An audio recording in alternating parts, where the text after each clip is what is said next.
I don't try to change anyone. I just want everyone to be the best version of themselves. And I forgot who told me this, but, I just always kind of live by that philosophy of, you are your own business card. And it's impossible to break that first impression that you give anybody.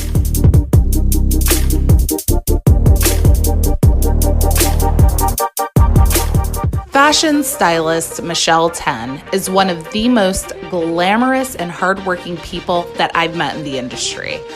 I remember being in complete awe when she walked into the fashion office at Lord & Taylor, and I literally wanted to rock everything she had on in the exact same way.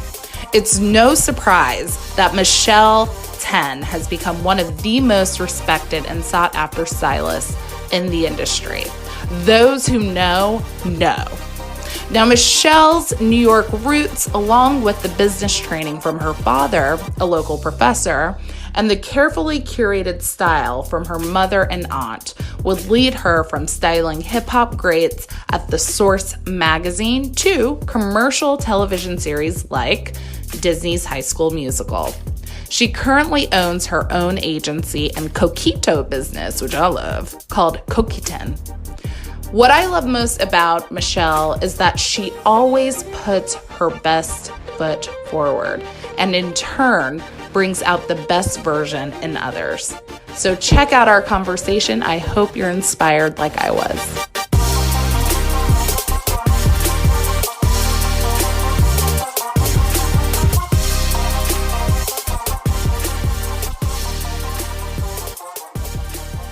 Welcome to a fashion moment, Michelle Ten. I am a fan girl. I've been a fangirl of yours. Like, I would just be taking note. You come to the office, I'm like, oh my God, I love that outfit. Oh my God, I love those shoes. Oh my God, I want to look like that. You were just always bringing it. So I've always been a fangirl, and I'm so excited that I get to share this with my listeners and just go into your journey. I know that you've done interviews and videos before, but I was like, what is Michelle's journey?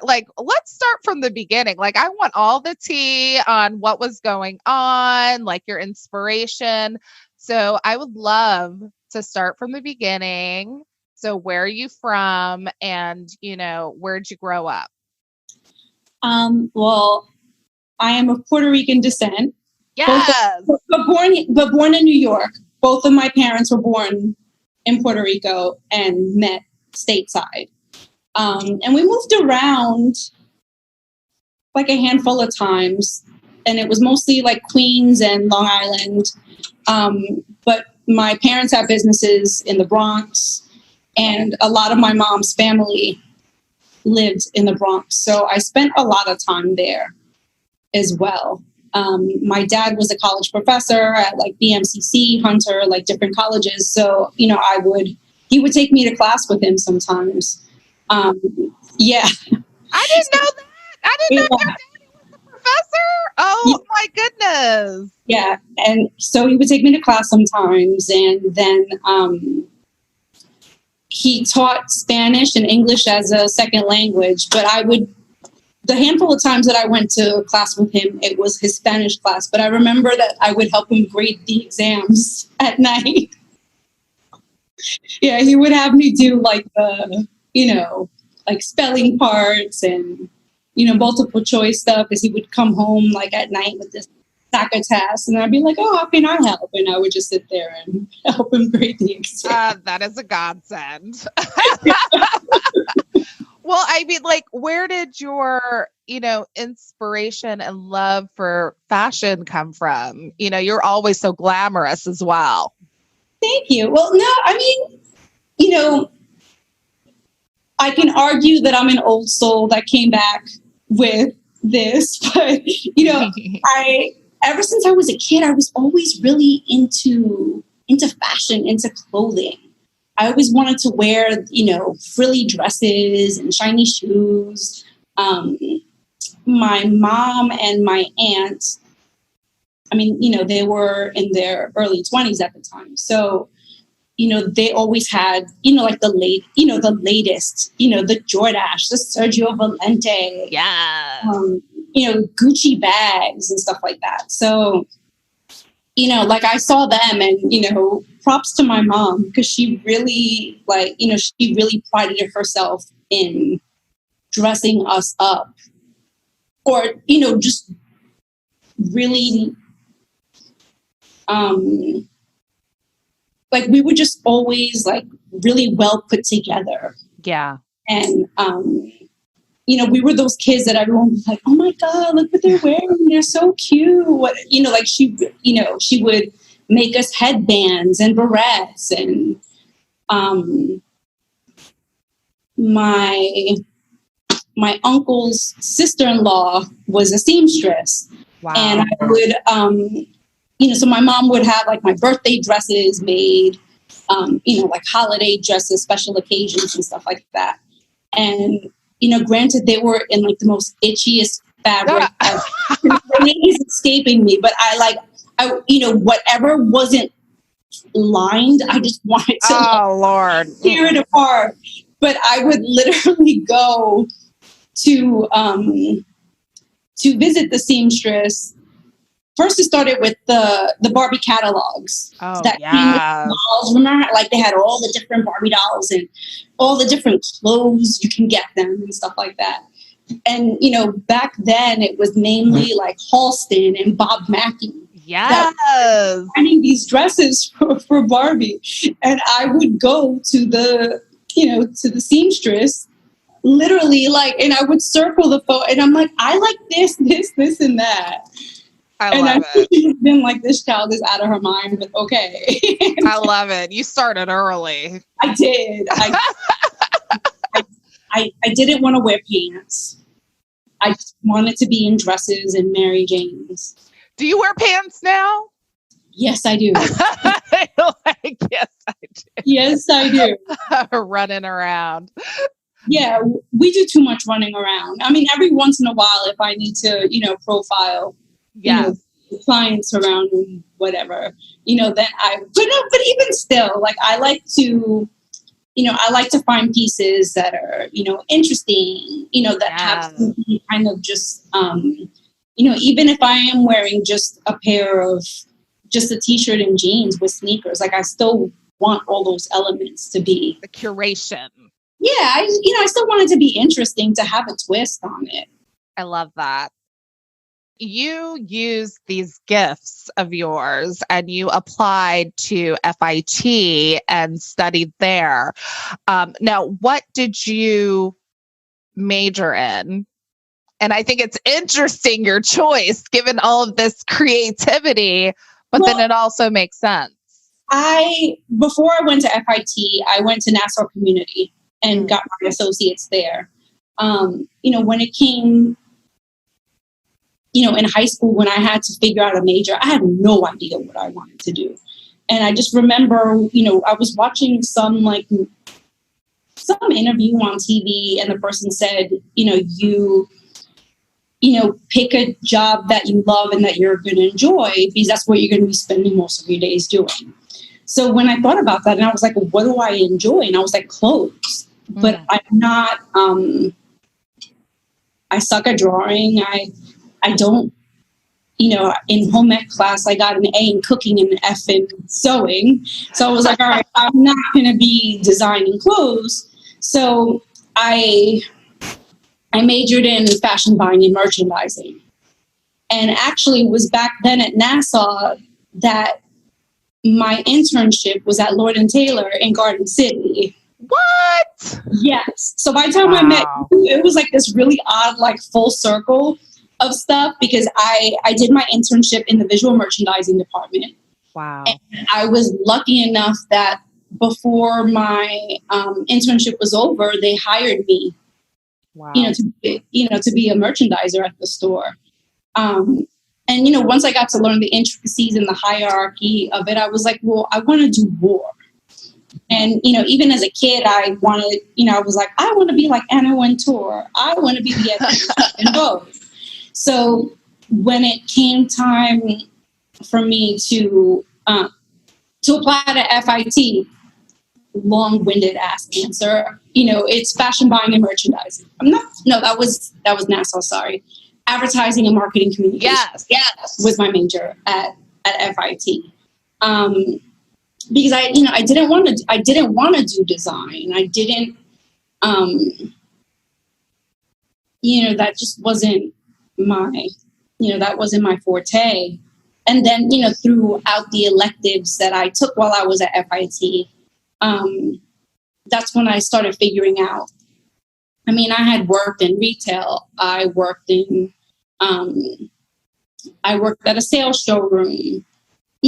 I worked briefly, at a PR office. Like, I did all of these like lateral moves for a long time. But, once I got into that AMC program, that's when I was really able to see all the different facets in the industry and find my place within it. Absolutely. And so what would you consider, or like, what was your big first sort of like fashion job? Well, the irony is my big first fashion job was I was still a student at FIT. And I got a job as the fashion assistant at the Source magazine. Wow. So I was still in school. But at that point I worked throughout, my collegiate years. So, I would work all day and then go to school at night. But yeah, while I was in school, I got the job at the Source, which was me, when I heard that position was open, because, a lot of these positions, they're not online. And even if, what are the chances of you getting a call back? So, there were like a handful of people that I knew that either worked there or worked really closely with them. And I was just hounding everybody. Talk about being like, 22 and ambitious. Like, I was just calling everyone like, so, and then, so I started working there while I still had about like 2 or 3 semesters left. Wow. So when it came time for me to do my internship at FIT, because I already worked in what I would have been interning, they just waived it. And for people who don't know what the Source is, like, what is the Source? And also, I mean, at that time, the Source was major. The Source was a big deal. So the Source magazine was, and I'm quoting the tagline on the magazine, it was the #1 source for hip hop music, culture, and politics. And, it was still like at its prime at that time. So it was a big deal. Did you meet any celebrities at that time? Were there any like shoots you were just like, oh my God, like this is happening? Well, yeah, I did meet celebrities throughout the shoot because, they would, there was either, there would be like let's say like a short list of people that they wanted to feature in each issue. And then it was like, okay, well, how can we trickle these people into, the fashion pages? But I've never been one to fan out, like I don't, and I've met some like really, whether amazing or high profile, musicians, celebrities, what have you. And, I was just like, all right, they're like us. So I never like, any handful, like, I might like fan out on the inside, but it's actually like the most randomest of people. Me too. I'm the same way. It's the people like, maybe they're, extremely great at a specific craft or I admire them for something, but it's usually not a celebrity. Yeah. And I mean, I've worked with a good amount of people and I never felt, so it would be like other people being like, oh my God, what are you doing with such and such? And I'm like, what do you mean? Like, you're like, I'm working. right. Or even if it was like at an event that was like shortly after, so you're still like fresh in their brains and they remember you. Absolutely. So what are you doing sitting next to Jay-Z? Da, da, da. And I'm like, okay, cool, but I'm really just sitting down. Yeah. I have to say, my biggest fan, and it wasn't even while I was working. I was walking down Broadway, like one year around Halloween, because I was trying to figure out what costume to get. And I walked into Antique Boutique and literally almost walked into Jean-Paul Gaultier. Yeah. Exactly. Oh my God. Exactly. And so I'm just walking in and, and we like, it's like we caught each other because we're about to like bump into each other. And, and I didn't say I didn't like say anything to him, but when I was inside, I couldn't even, like, I wasn't even looking. Like, I was just like, oh my God. Oh my God. I was like, on the inside, I was completely freaking out. Oh, you're blessed, girl. You're blessed. You're blessed. Yeah. Wow. That is a moment. Oh my God. I would say the only main celebrity where I was like, oh my God, was I was in the fashion district for work. And I was literally like on the phone with my husband talking about groceries. And he was like, oh, I'm like, oh, whatever. And literally walking towards me is J-Lo and Alex holding hands. And I was just like, is this happening? Is this? And she's so petite in person. Like, she is. And she's like gorgeous. The skin, I mean, the hair. And he was just, he was just so happy. I think they were like on a date or, date night or something. And I was just like, holy crap. And I just mouthed to her while I was on the phone. I said, shut up to my husband. Just shut up. And I was like, I love you, girl. I love you. And she just smiled like, I love you too. And I was like, I'm blessed. But that was it. That was the only major celebrity where I was like, okay, girl. But everyone else, I think, to be successful in the business, it's that level of professionalism, realizing that you have a job to do, you're focused, and also realizing who you are in the mix of it all. Because if these are your colleagues and the people that you want to work with and the industry you want to work in, get comfortable, because these are the people who you're going to be working with. So that makes total sense. So I have to ask, for the folks who are just getting started and, it's a very competitive business, sort of looking back on your journey, like what advice would you give to someone who's just starting out, who wants to be a part of it, who wants to find their footing in the industry? I mean, there's so many things that, like to this day, a styling 101 class doesn't really exist. And,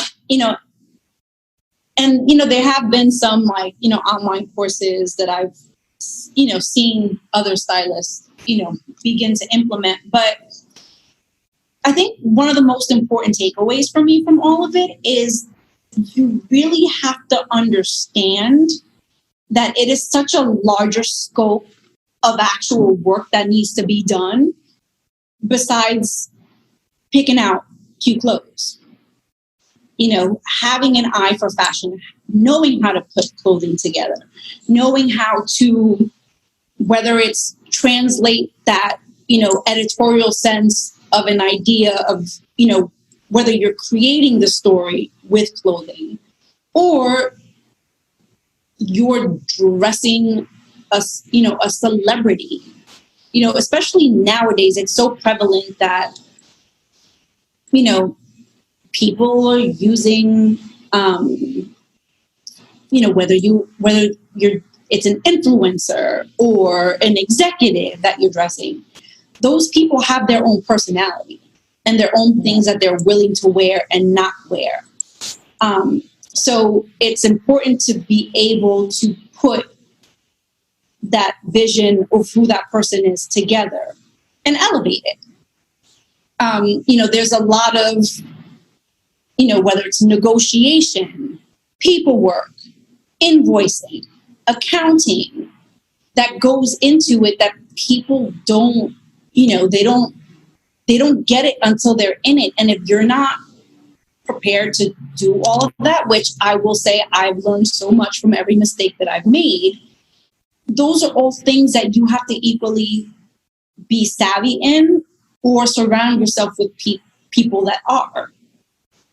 It's a lot of cultivating relationships, maintaining these relationships with clients after that job is over, because there'll always be another job. And having really good credit.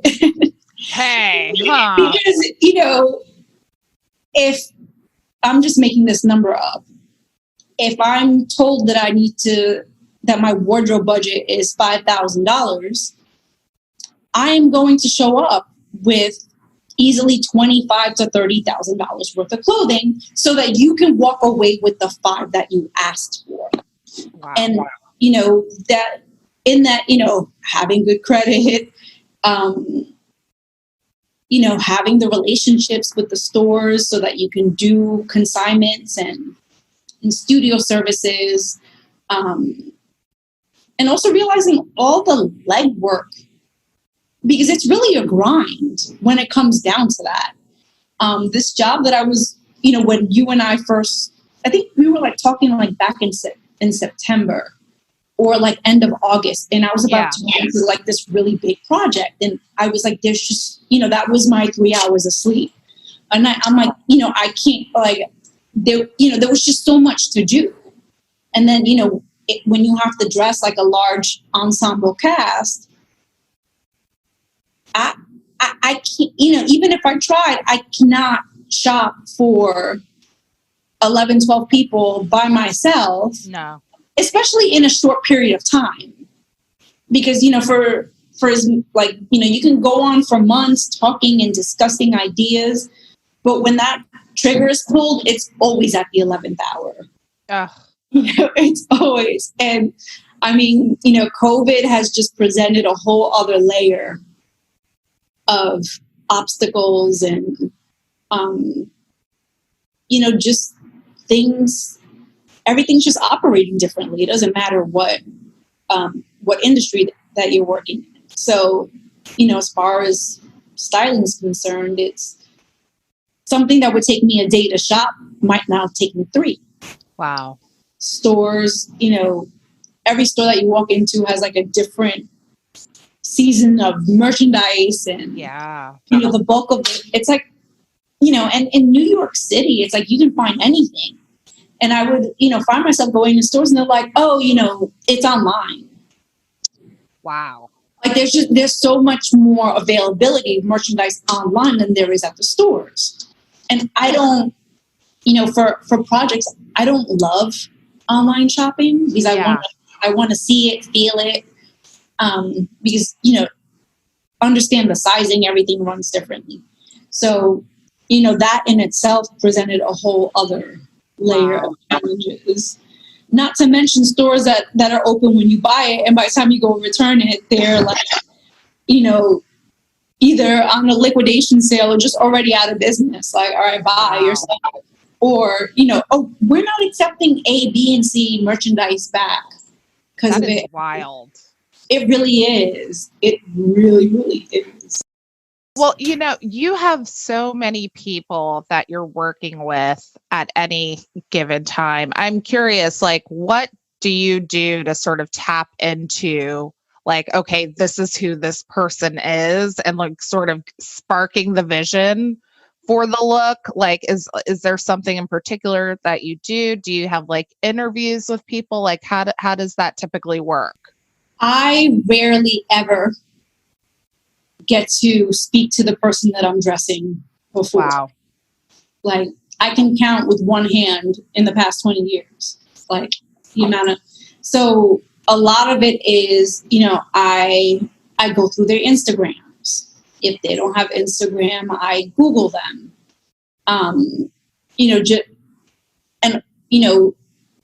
I look up if they have a video, because I get to hear them talk and get an idea for their feel. And that's coupled with, whatever the vision for the shoot is. If is being managed by a different entity, whether it's a TV network or a record label. And then I, have to find like that in between. But, if I see someone that doesn't wear high heels, I'm not bringing. That's not what you like. It was this one job that I did, and I had to dress a handful of talent. And one of the girls in there, when I went through her Instagram, it was a lot of fitted dresses and sneakers, or like really low heels. But like the theme for the shoot was a more elevated, dressed up look. So I'm like, I remember one of my shoppers, because I'll assign, when it's so many people, I, assign other stylists, some of the characters based on what I know them to excel on and what they gravitate on. So on and so forth. And she shows up with like a ton of stiletto heels. And I'm like, where? Because I also do like, I watch whatever I need to watch. I, research online, whatever I need to research. And then if I have other people, then I'll put together like a PDF. Because I've already done all the research. And this is what it needs to be within the parameter of what the client wants. So, I don't try to change anyone. I just want everyone to be the best version of themselves. And I forgot who told me this, but, I just always kind of live by that philosophy of, or maybe nobody told me this. Maybe this thought just came to me. It's all you, girl. You are your own business card. And, you can't ever, it's impossible to break that first impression that you give anybody. So if you can walk into a room and I don't want to use the word mesmerize, people be like, I like that word. Oh shit, I like what she's wearing. You know what I mean? And that, and also like it instills confidence, in you to be like, all right, like this is, put together, this is hot or whatever. But, it's really just putting out like the best version of oneself with clothes. Podcasts are awesome. And I know you love them too, or you wouldn't be here right now. But have you ever thought about starting your own? Don't worry, you don't have to be a techie, but you do need a bit of guidance so you don't make costly mistakes. My name is Sunny, and I've been podcasting for a long time. I've launched more than 15 profitable podcasts, and I'm the founder of the Independent Podcast Network. My online course, How to Launch Your Profitable Podcast in 30 Days, gives you the keys to the 5 Ps of podcasting, which is everything you need to launch and grow a successful podcast. You get unlimited access to more than 35 videos and dozens of handouts.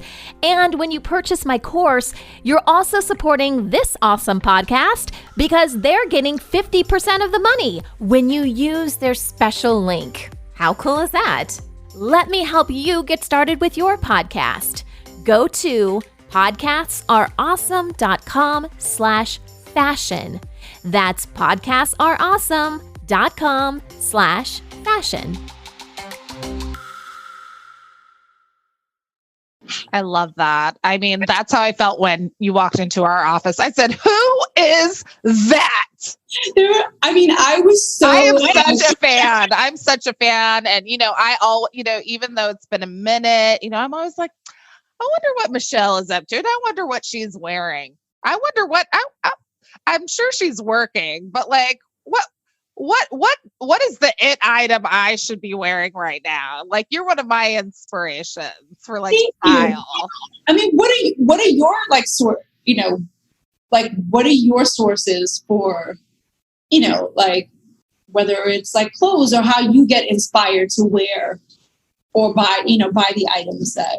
Yeah. I mean, very similar, first of all, I read everything. Like literally everything. Doesn't have to be fashion related. It could be history. It could be, I also love like street style. I love people watching. So in New York, I'd be like, that creeper in the, in like Bryant Park on my lunch break, just like eating away and watching and watching and watching. And because I love the way, like the creative way people on the street put things together. I'm like, oh my God, it's something you just don't, see on the runways or, with runway, it's like a full look, but these are people that are mixing and matching, but it also infuses their own personal experience, their identity, their culture, maybe what's happening that day. And it's just so inspiring to me. I also, look to entertainment. I love what these wardrobe stylists are doing on some of these shows, like, like no shame, but like I love me some Cookie Lion on Empire. I love those looks, and I forget who the wardrobe person is, but I'd be like, oh my God, I love that top.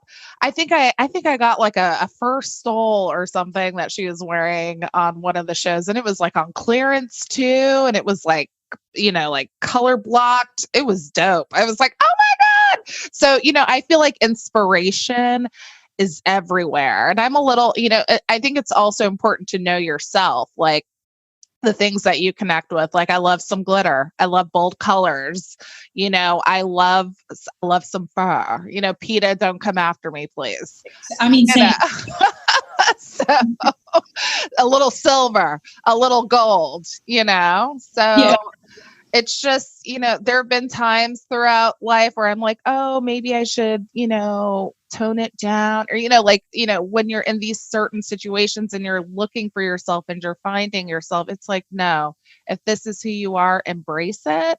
And I truly think that authenticity like shines through, like really you said, the best version of yourself. So you got to know yourself in order to be yourself and show up. Yep. That's what I Amen. Hallelujah. But you're also like a hardcore businesswoman, which I love. So like you started Misfit Styles. Like what is Misfit Styles? And like, first of all, where'd you get the idea for the name? I love it. It was, man. So when I was working at the stores,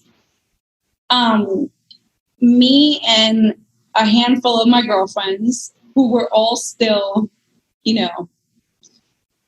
close to this day, we started calling ourselves the Misfits. I don't even remember how that like came about. And then Gem and the Holograms Misfits. Yes. Because I love yes. Gem fans. I love it. So I remember when I left the source the first time, and I was freelancing. My stepdad, who was an attorney, he was like, "You need to incorporate, otherwise you are going to be murdered in taxes." So I was like, "Okay," and he put together my corporate, and I was like, what do I call this? Like, I don't know. And then, in that, in the theme of, the misfits, were still prevalent at that time. I was like, well, because we had always talked about like, putting together like this multifaceted agency. And I was like, well, I'm not going to name it the Misfits because it's all of us collectively. So I just called it Misfit Styles. Yeah. And you have an agency. You also, you guys got to follow Michelle on Instagram. She's got the world, of Michelle 10, which I love, because you have so much going on. So you have the agency part of it as well. So like, representing the talent, like what inspired you to do that and to start representing others in a larger way? And like, what is that management process been like for you? It came from a place of going back to working at the stores. I was producing all the shoots. So, I would source out hair, makeup, groomers, whether it was a studio, catering. And, doing that kind of followed me after I was just styling. And I would find that clients would have me inadvertently produce these shoots, but I wasn't getting a production. I wasn't getting an additional fee. But, after a few times of that, I was like, well, damn, like, I'm doing this extra work or whatever, let me monetize it. Absolutely. And that's how, that spurned about, because, when you're in that, when you're working with the same people, or they're like, oh, well, I need a groomer. Who should I hire? I need hair. Who should I hire? And that's, how that came about. I mean, I think agencies in general nowadays, I know, like, operate from a different vantage point. Because a lot of the times, I would find, when it came down to it, they'd be like, well, can you waive the agency fee?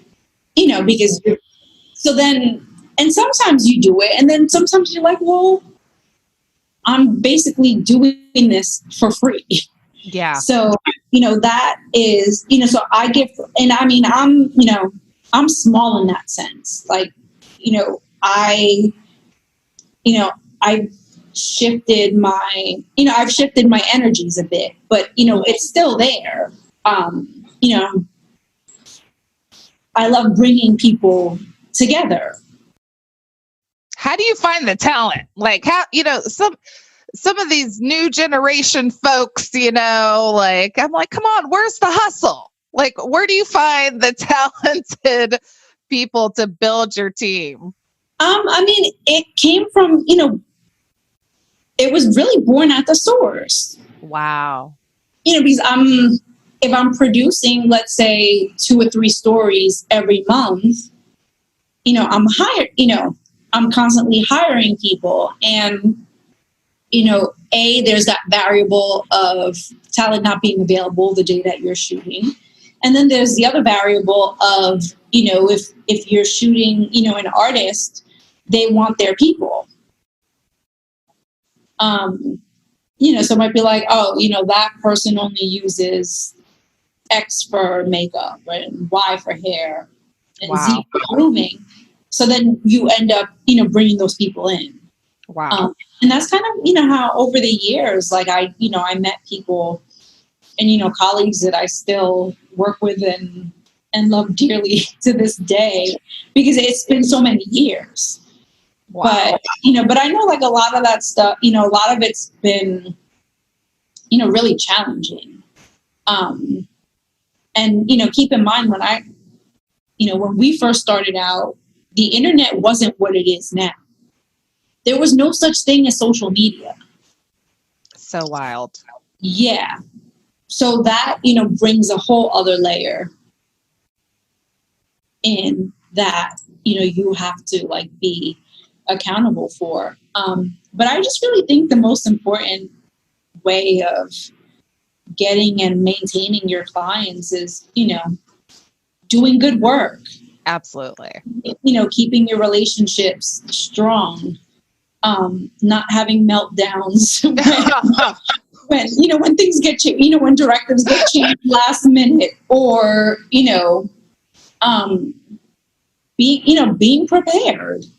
It's so, when something goes down, like, I don't even have, like, I won't give myself any time to freak out about it, because freaking out isn't going to solve it.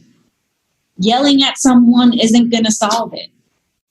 So, I mean, most recently, especially with, like, when it's like the larger projects, my patience gets tested, like, a lot. Absolutely. And I, I'll think to myself, like, I am going to lose. I'm going to lose it right now. I'm like, I can't. I have too much stuff to do. And there's always wrenches being thrown in every day. Speaking of being prepared, okay, I think what people don't know, especially if they're not styling, everybody has a styling kit. Like real stylists have the kits. They've got, the supplies, just in case anything goes wrong. Like, how big is your styling kit? And is there something that you keep in your kit that you don't see a lot of other folks sort of carrying on to? Because there's always something like that could happen, like whether the dress comes apart or, like, I'm curious, what's in your styling kit? I have the basics, of course. Top stick. I mean, you cannot not have top stick. Like, it's like the MacGyver of, most wardrobe mishaps. It's like, for the most part, it's basic stuff. I mean, you're like snacks. I do like. Granted, when I always try to keep like some like candy or mints or something. There's two things I think I have in my kit that no one else does. And one of them will seem a bit taboo. But the first thing, and this is so simple, but for some reason people are always like so shocked and mesmerized when I have it. It's just, one of those hoods, the netted hoods to like prevent makeup from getting on your clothes. Because they'll pick out their outfit, but then they got to go to hair and makeup. And then while they do that, we prepare everything. And then when they come back and put it on, you run the risk of getting makeup like all over the place right before you're about to go on set. So, I have like these nets and, with like zippers and people are always like, wow, I can't believe you have that. And I'm like, how? Because, you learn like, God forbid you get makeup all over a white t-shirt before you go on there and then everyone's waiting for you. Because it's always, how many more minutes? When can I put it? And sometimes I'm like, all right, well, like, they'll get upset if you say over X amount. And I'm like, yeah, but I legit need this time. Yeah. It's not that trying to hold people like, up. Like I can't, like, I wish I could snap my fingers for a lot of stuff, but I can't. So that's it, and then like things just happen and then you're like, all the shot wipes in the world. I mean, oh my goodness. Again, shot wipes always have to be replenished. But I'll keep also random stuff like, a multi-socket extension cord, because sometimes there isn't like enough, for you to plug in. I sometimes keep a flask in my kit. Mm-hmm. So every once in a while, someone will be really like uncomfortable in front of the camera. Yeah. Or like I could hear the photographer like, oh my God, these pictures are so stiff. Oh no.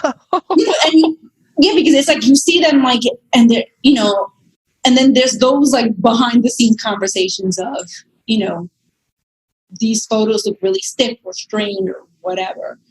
And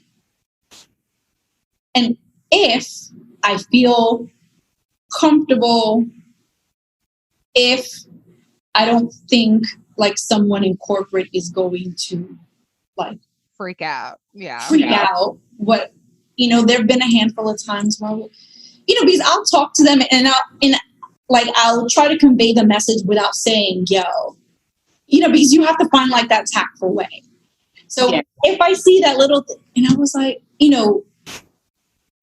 and we'll start, I'm like, do you want a shot?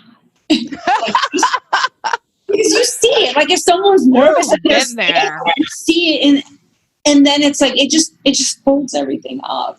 So, it sure does, and this is a great segue because you have expanded the empire into alcohol and spirits. Okay, let me.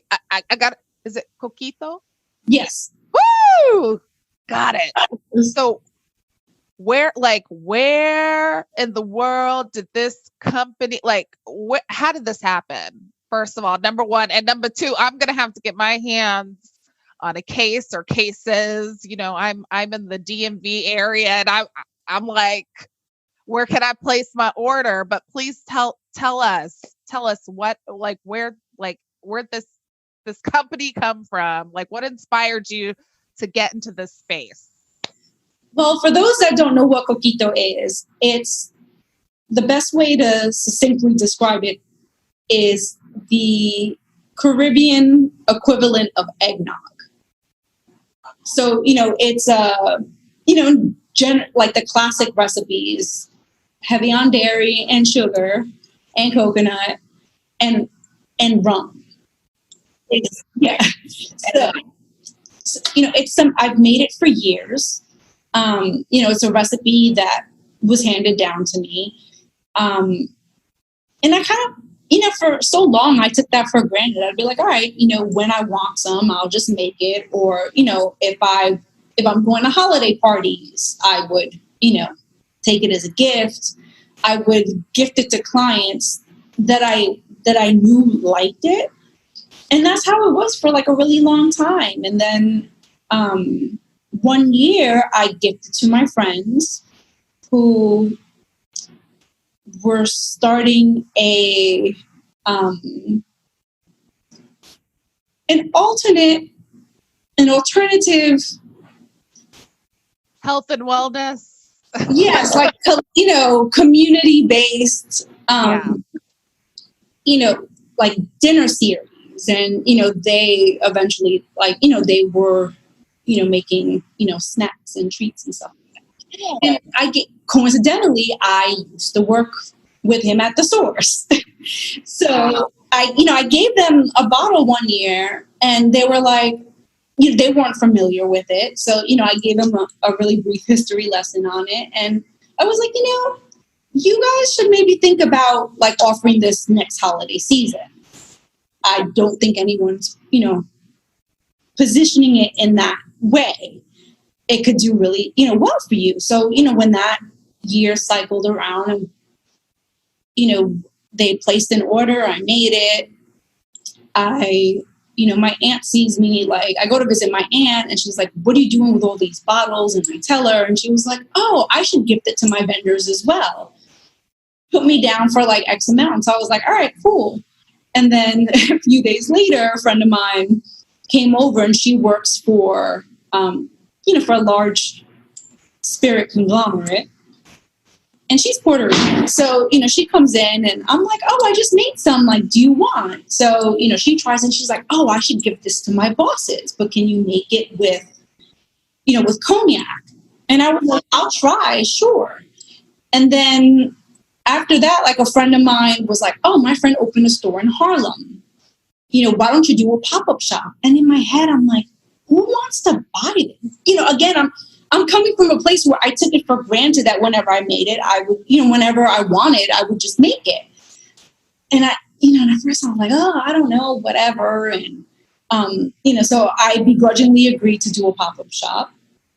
And, I will preface this with, I was in a boutique. It wasn't like this giant store. But I remember, looking up and there was like a line going out the door in December. Like people like, and I was like, oh my God, like I'm like, oh, this could be something. And, I've done it for like a few years now. Every year, like I learn a little bit more about the process, as far as like sales and like, really, as, establishing things. I mean, granted, like the amount of like legal hurdles, is, that takes a long time. And there's like all this, stuff.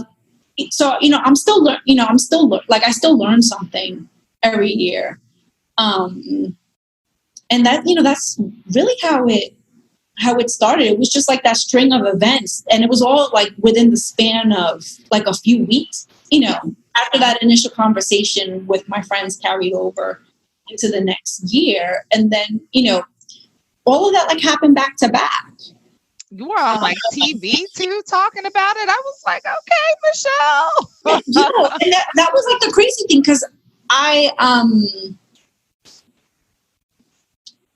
the person that put that together, like she had reached out to me and I hadn't spoken to her in like forever. So I didn't even know like she was working, and she was like, hey, we're doing like this segment and we love you to come in. And I was like, okay, but that wasn't even any, like, I didn't plan for that. I didn't like that happen, that just kind of happened. And, I've seen that come together in such a like short period of time compared to like, my styling career. I mean, I feel that things that took me 10, 15, 20 years to get to my styling career, I got there like in a much shorter period of time here. So, it was kismet. It wasn't anything that it wasn't planned at all.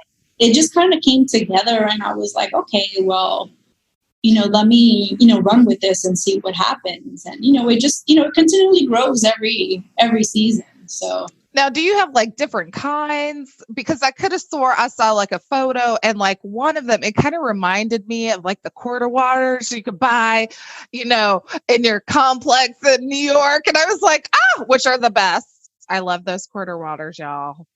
But I was just like, oh my God, like this is amazing. So that's one that I formulated for the summer. There were a handful of things that I was thinking about and I had in motion at the beginning of the year before the pandemic.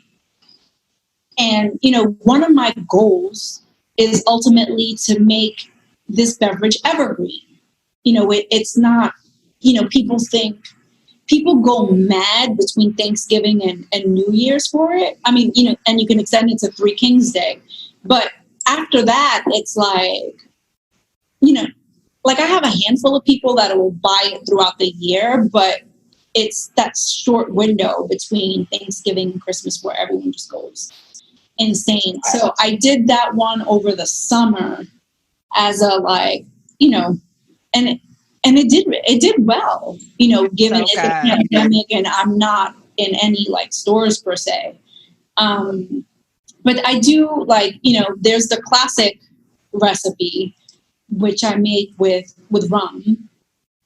And then the other ones have kind of evolved from there. So my friend that works at the spirits company, I made hers with cognac. And then, so then that's how I came up with that one. Because it's like, if the classic one reads like a, oh God, sorry. if it reads like a sugar, like if the classic recipe is like a sugar cookie, the cognac one, it takes on like this caramelly flavor. It's my favorite one. Oh my gosh. Where can we buy the product? I mean, coquiten.com. That's where it's at. You can place an order online. I do ship. So yay! Each state has their rules and all of that, but but I mean, all of that is like I'm still under the radar with all of that. Yeah. So check it out, y'all. Like get you can have an unmarked box sent to you. But in realizing that so many people have like, nowadays people more so, I think more so than ever, have like dietary restrictions, whether it's like allergies or lifestyle choices.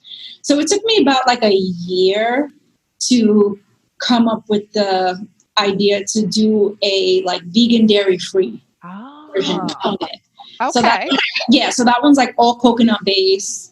There's no soy, there's no nuts, there's no dairy. So at first people were like, because people will come up to me like in the beginning and they were like, oh, well, do you have a vegan dairy free one? Like, I'm a purist. So in my head, I'm like, no. Like, but it was like enough people that asked that after the season was over, I was like, you know what? I should explore it just to see like what it would. And, it took me like a few tries to play around the recipe. I love it. I was, I made it and it was great, but it had soy milk in it. And then you had people that don't do soy or they're allergic to nut. And I was like, but I had made like different because I'll do like a custom order. And I had made like different iterations of it. And I'm like, all right, I can't have 500 different, I can't have 500 different versions. It's just, it's a lot of work, a lot of inventory. And it felt like the options were crowded, like it was too many. So that, the coconut one's really good. It's really good. But oh my God, I am like so ready. So I want to delve back into your style a little bit. Like you have such a unique point of view with the way you show up in your clothes. Like for someone who's sort of like trying to figure out their look or like, sort of figure out what their style is. Like, do you have any like advice on how they would go about sort of figuring that out, like their self-discovery? Well, I think it's a variety of different things that will contribute to that. A big part of it is, what's your day like? Are you getting in your car to drive to work? Are you getting on a train and then subway? So like that mode of transportation is important. Are you walking outside for long periods of time, whether it's rain, snow, or like, really hot outside? I think also it's, what do you gravitate towards? What are the things that, that constantly catch your eye, whether it's a shape, a color, a silhouette. Also, a lot of it is trial and error, especially when you're younger and you're like trying to figure out who you are. So you go through this like variety of trends. One thing that I've learned is just because it's trending, just because it's in style, doesn't mean it's going to work for me. So it's understanding, your body type, your shape, what types of clothing and colors flatter you versus what doesn't.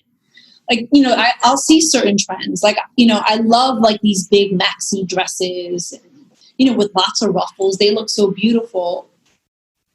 But on me, they don't flatter my body type. Doesn't mean that I don't like it. It's just, I'm like, this makes me look fat, or this makes me look,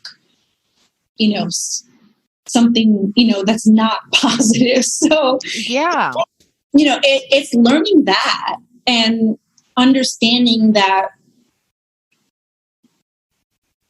your confidence, your self-worth is going to make anything look good, whether it's on trend or not. So and I'm going to use Rachel Zoe as an example, because I just remember, I remember in my head this time where everyone was pushing, skinny jeans, skinny jeans, skinny jeans. Yes. And here comes Rachel Zoe, and she's wearing, flared bell bottoms, and which wasn't necessarily but she sells her looks every day.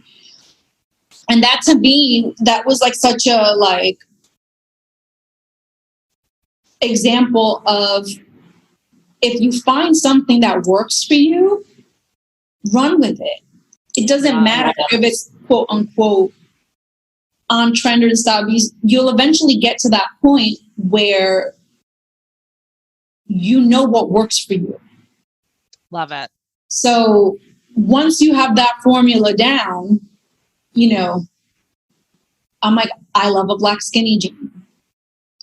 So, and I probably have way too many pairs of black skinny jeans, but there's my little arsenal ready to go. Like whenever because I know it works. I know if I throw on a sneaker, if I throw on a boot, if I throw on a heel, I can go from a whole day of running around in sneakers. And then let's say if I have to go to a dinner afterwards, I'll just change my shoe. If I even change my shoe, I'll just change it and keep going. But that I know that I don't have to literally change my entire outfit. Yeah. Oh my God. And don't get me wrong, like if I could easily change my outfit like 4 or 5 times a day. And I can't. I'll be like, oh, well, what I want to wear to run errands, is it what I want to wear to work? But it's not what I want to, like, if I was left to my own devices and had that time, I would change several times. Yes. I love it. I totally would, but it's, I love it. A lot of the times it's just not even, it makes no sense. I love it. Well, do you have like go-to designers that you love to wear like right now? Like, are there classics that you're just like, oh, I gotta have my Prada, I gotta have my Gucci? Like, are there specific brands that speak to you? I mean, considering I've had a lifelong affinity to Gucci since I was about like 5 or 6 years old, that's definitely Gucci.com can be my best friend and my worst enemy. Best friend if they have everything I want, worst enemy if I'm about to like clear out my bank account. Because I'm like, and when I go there, I'm always like, I want everything. Yeah. So, Gucci for sure. I tend to lean towards Italian and French designers. But I will say that's very like I'm very heavy into accessories. Yeah. Also, when you're making that investment, it's justifiable to spend money on a bag that I know I'll get really good use out of. And I mean, I do have designer clothes, but not as much as like bags and shoes and belts and stuff like that. But from a perspective of like everyday stuff, I would say brands like ALC. I'm obsessed with a Gold A jeans. No, I'm sorry, not a Gold A jeans. L'Agence. Oh, you're putting me on. So they're, I discovered them on Net-a-Porter. But I love Net-a-Porter. They do this, like this cropped, torn jean that I'm like obsessed with. Can you just do outfit of the days on your Instagram, please? Because I mean, seriously, I'm like, hold on, wait, who? No, and it's people like, I feel, for me to do like outfit of the day, I feel like I need like a photographer. You know what I mean? I mean, you could either do it, like the raw photo shoots where you got, you have your phone on a tripod and you're just like, click, because all the new kids now are more into like, oh, it's so raw, it's so real, like they want that authenticity. It's where like my editorial beginnings kind of come out. Because I'm like, all right, well, if I'm wearing this outfit, I want to be in this backdrop. And then by the time I go through all that in my head, I'm like, I gotta go to work. Like I can't. It's over. Right. I love it. But no, like Rag & Bone, I love their jeans. R.I.P. Topshop in New York. Oh my God, is it gone? Well, there's Topshop in Nordstrom, but like their standalone boutiques all closed. Really? Yeah. Because I remember the big one in Soho. Remember when it opened? Like just people from all over the world were down there. I mean, it was crazy. And I used to be a hostess at the Dos Caminos, like right up the street. Yeah. And that was just the place to be. That is wild. Wow.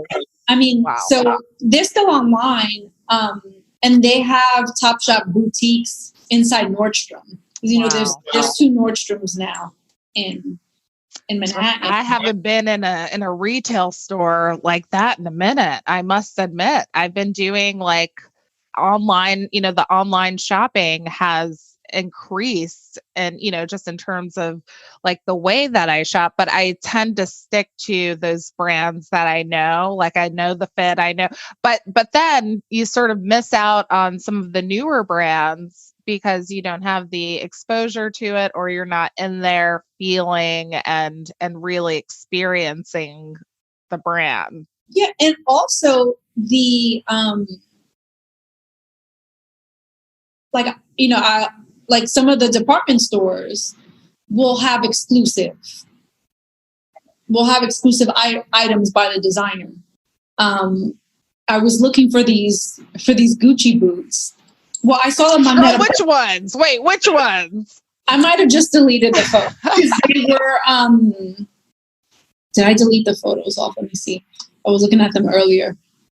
Like I was obsessed with the Sylvie boot for like forever because I love the snake, like the serpent on the bottom, and I was like, oh, that's so chic. Like I just loved it, and I love the leathers. Yeah.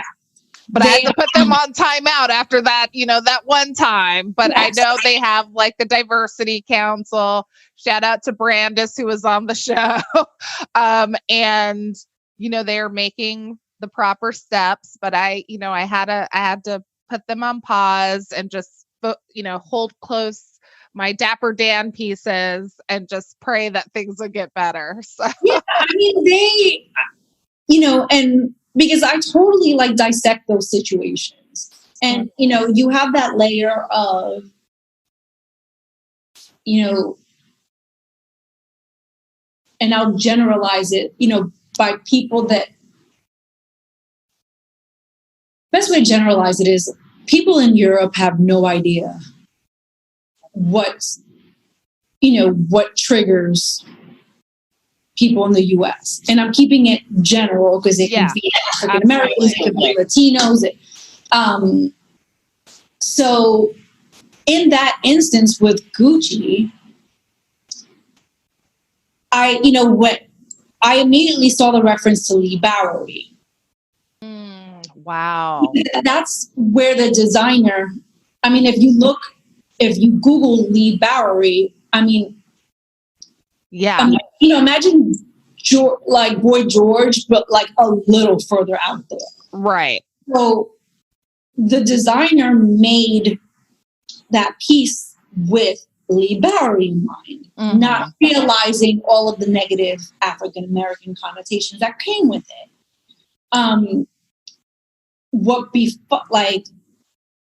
So you see where people aren't. I don't think it was done with ill intention. I just think somebody should have been like, hey, this doesn't read, this is going to offend A, B, and C. Right. Nobody said, no one said anything. But of all of these, so many companies. To me, Gucci at least owned up to it and did something about it. Because other companies don't care. You know what I mean? So they did,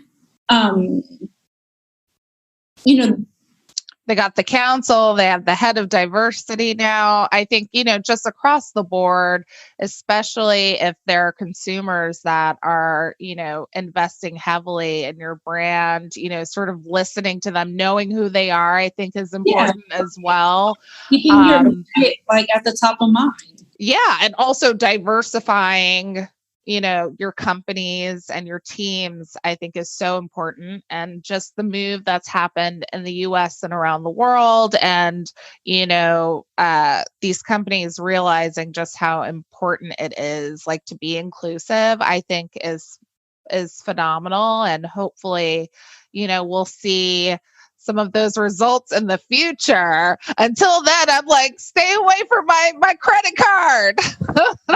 No, I always joke around and I'm like, like when, because I mean, I probably go on the net, like going on the Net-a-Porter app is probably one of the first things I do in the morning. Also, because it helps me get an idea of what's like new. Because I will do my laps around like department stores and boutiques, to get an idea. Like even if I'm like in between jobs, like well, what's here right now? To stay informed.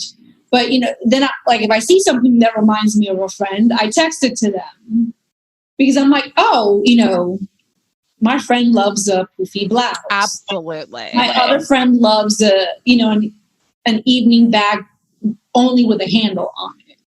She hates clutches. So whenever I see, whenever I see things that, or my other friend likes really like ornate luggage type bag. So whenever I see that stuff, I just start, I send it out to people. What? Me and my friends do that too. And I swear, like this is like a million years ago and y'all could take this idea. Somebody needs to do it so that, to make our lives easier as fashion gals.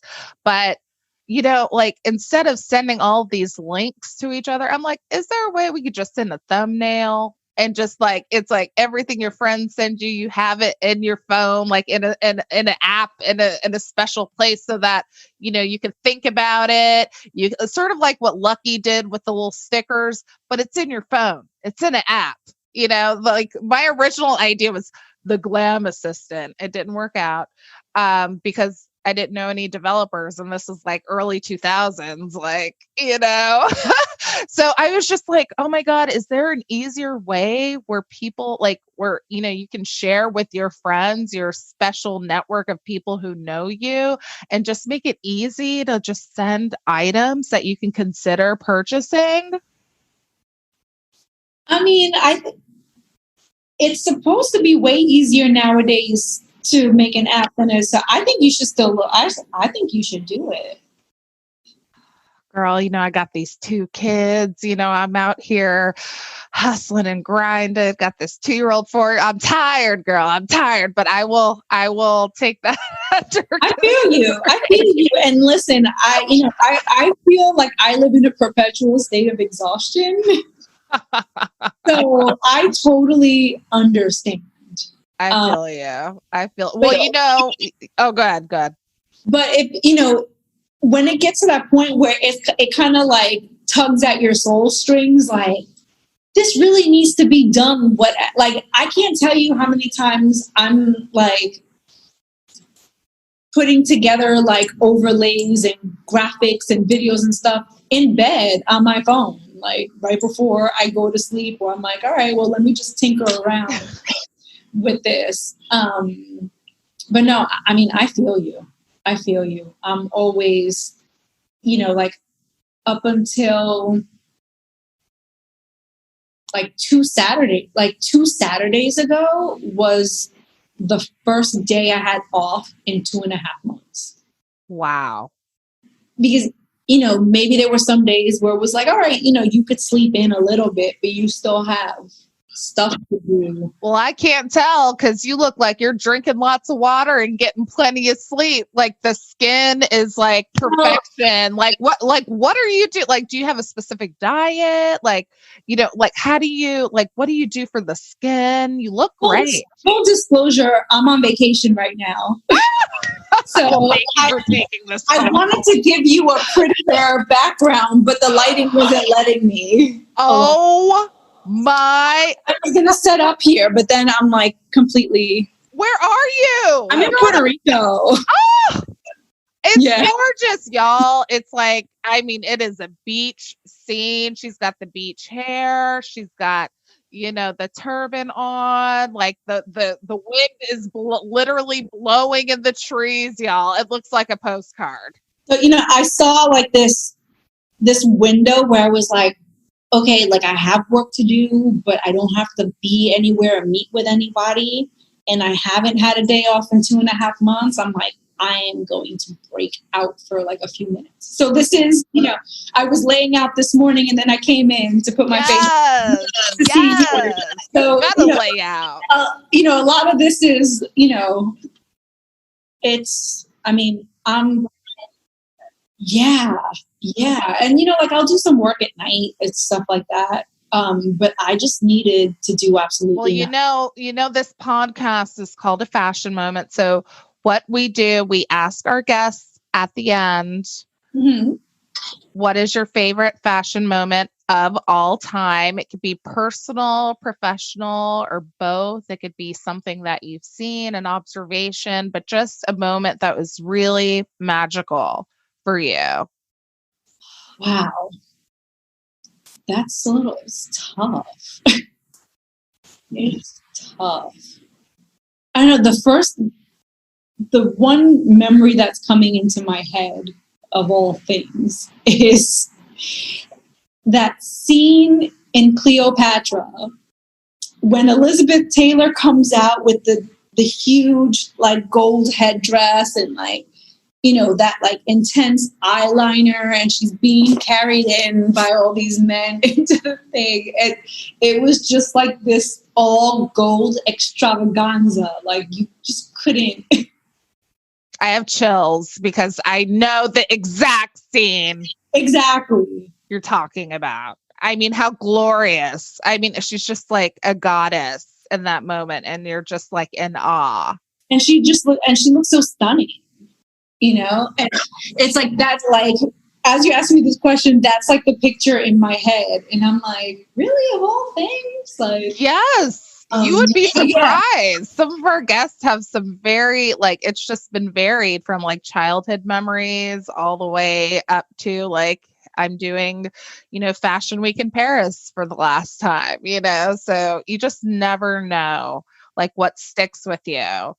But you're like amazing, girl. Like I am just like your career, just your dedication to the industry and what you do, the love for what you do, and just that hustle and grind, which never stops. But I'm glad that you are taking time for a breather, and hopefully, you'll have more of those in the upcoming year.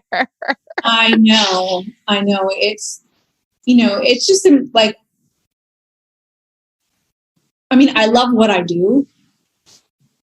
And, when I'm in the thick of those projects and like sleep deprived and, and you just, and then you ask yourself like, oh my God, it's so much work. Why do you do it? But then when you look at like when I see like that finalized image, whether it's the photo in an article or, the advertisement to a TV show, and you see how it all comes together, and I'm always like, wow, I did that.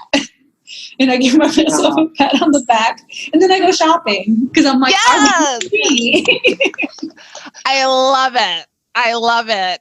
Thank you so much, Michelle. Thank you for having me. I'm so happy we got to talk. It's been way too long. You're just an amazing soul. You're obviously welcome back anytime. If you're working on any cool projects and you want to tell us about it, let me know. You are more than welcome to come on back. Likewise, and if there's anything that I can help out in, do whatever, I'm here.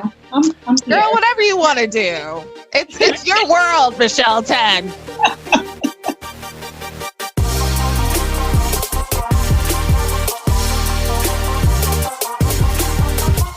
Thanks so much for joining me for this week of A Fashion Moment. If you like what you hear, we'd love for you to join our community of listeners and spread the word about the show.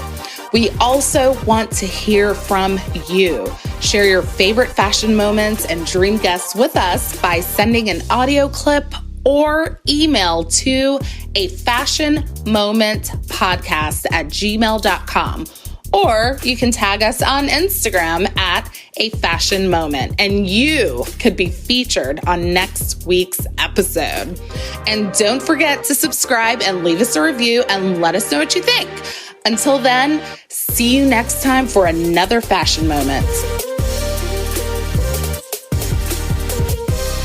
Podcast production by Rebecca Rashid and John Taylor Williams. Digital media production by Megan Porras. This recording carries a Creative Commons 4.0 international license. Thanks to Patrick Patricios for their song, Hot Coffee.